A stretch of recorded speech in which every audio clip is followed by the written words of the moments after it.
most Range Rover Sport drivers aren't driving their cars around cones doing sort of 90 km per hour.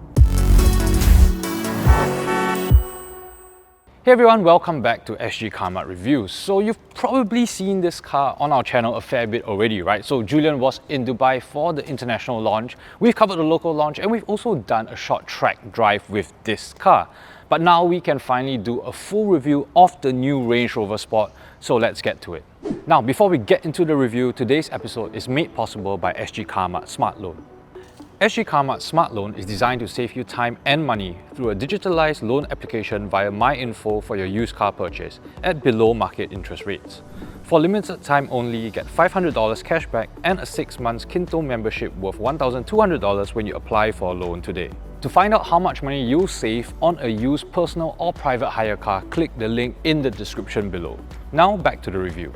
Now, one thing to know is that this specific car is a first edition model, and with that comes some additional cosmetic goodies like this bronzy colored trim, and this car also gets massive 23-inch rims. It's a size up from the still quite massive 22s on the HSE model. Now let's go check out the back.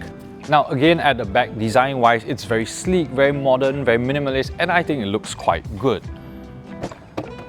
Now, in terms of boot space, we have 835 litres, which is massive, right? So you'll easily pass the anti-choice length test. You could fit multiple luggages here.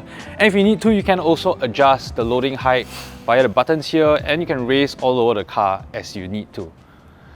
Now, let's go jump inside the car. The Range Rover Sport is priced from $615,999 to $657,999. The 3-litre engine produces 394 brake horsepower and 550 Nm of torque. The 8-speed transmission brings the car from 0 to 100 km per hour in 5.7 seconds. The car has a clean fuel consumption of 9.8 km per litre. For more details on the Range Rover Sport or any other car, head on to sgcarmart.com to help you make the smart choice on your next car. Now, here in the rear seat of the Range Rover Sport, it is a very comfortable, very usable, practical space, right? So I've got plenty of headroom, a good amount of legroom as well. Obviously, compared to the full-size Range Rover, this isn't as extreme in terms of its luxury, but still plenty of amenities, right? So we have rear aircon vents, we have rear aircon controls, we have 2 USB-C ports, plenty of stuff. I like the nice deep pile carpets, and one nice feature is that you can actually recline the seat slightly for a little bit more relaxing sitting position. Now, if I slide on over to the middle seat, it is very comfortable. The floor is fairly flat. It's not totally flat, but you can easily tuck your feet in. You can sit here, full-size adult will fit, and this car will comfortably take 3 adults at the rear. Now let's go jump into the front of the car. Now, here in the front of the Range Rover Sport, this is a very comfortable, very luxurious, very expensive feeling space, right? And obviously, you're going to get all the modern tech that you expect from a contemporary Land Rover product. So things like your digital cluster, head-up display, we have the PV Pro system. Here it's 13.1 inches, and it's a system that I like. It's simple, it looks nice. There are not too many menus, not too many functions, and everything's quite easy to access, right? What else? We have, digital rear view mirror, we have active noise cancellation here. Yeah, all the modern amenities you expect out of a new expensive car, right? And honestly, if you're going to look at that full-fat Range Rover, this interior feels very, very, very similar. It's not identical, so I think the center console here is designed slightly differently, but as far as the overall feel of the space, the overall quality and the sense of luxury, I think it's very, very comparable. I think that's quite an impressive thing. And I think that holds true for the entire interior, right? So the real big differentiating factor is the rear seat. So obviously in the Range Rover, you have more of a lounge-like executive experience. This is a little bit on the simpler side, but overall I think it's still a very commendable, very nice space to live in, to use every day. So now let's go drive this car on the road and see how it feels.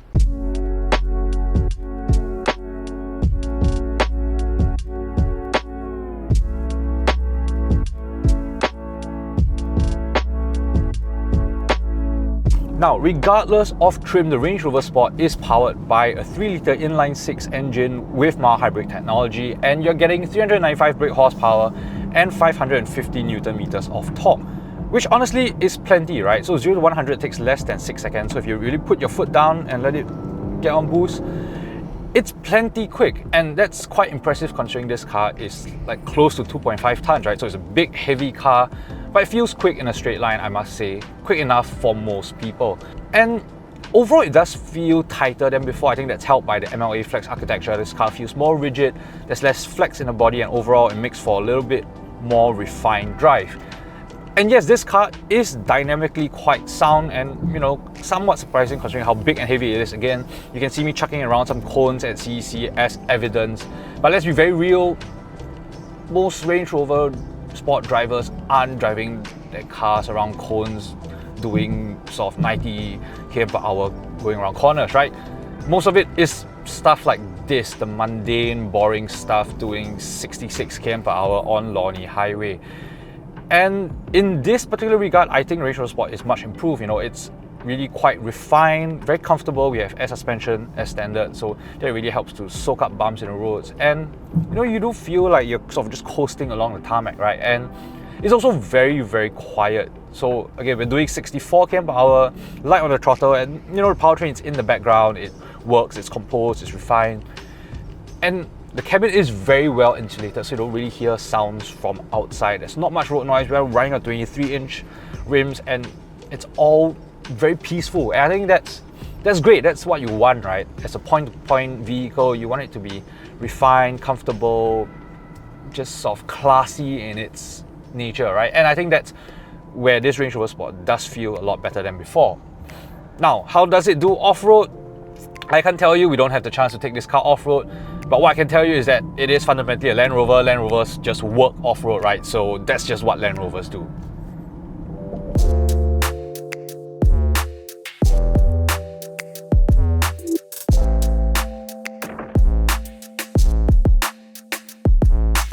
So the new Range Rover Sport, is it a will buy, won't buy, or go try?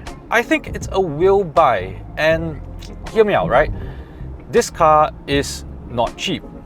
Scrap that, this car is expensive. So prices start at 615,000. I think for a comparable HSE trim, similar to this first edition one, you're looking at something like 650, and that's obviously a lot of money. Would I pay that kind of money? No, I wouldn't. Do I have that kind of money? No, I don't as well. In terms of money, we have no money.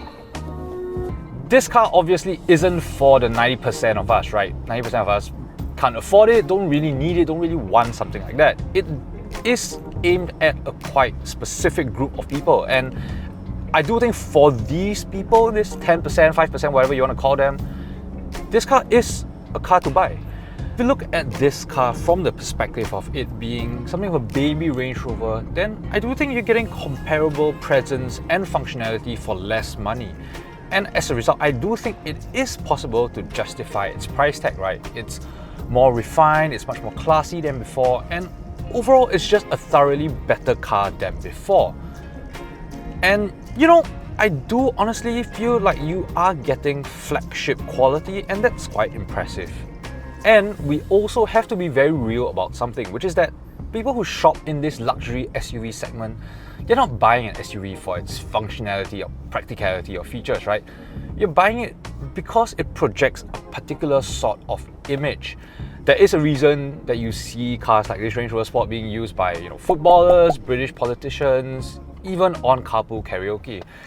It's about projecting the image of status, of class, and of accomplishment. And I think it's just really good now that the mechanical package underneath that image is now also very, very good, and it just stacks up. Yes, so that's our full review of the new Range Rover Sport. What do you think about the car? Let us know in the comment section below, and of course do remember to like, share and subscribe to our channel, and do hit the notification bell so you will be alerted of all our upcoming videos. And of course you can find us on TikTok at Sgcarmart. So that's all I have for you today. I'll see you soon. Bye! Of whatever trim of the Range Rover Sport you're getting. Bleh. Again, this car 0 to 100, it's bleh. You're getting a lot more bleh, bleh, bleh. And we also do have to be very bleh, bleh, bleh. Ah, shit, man, this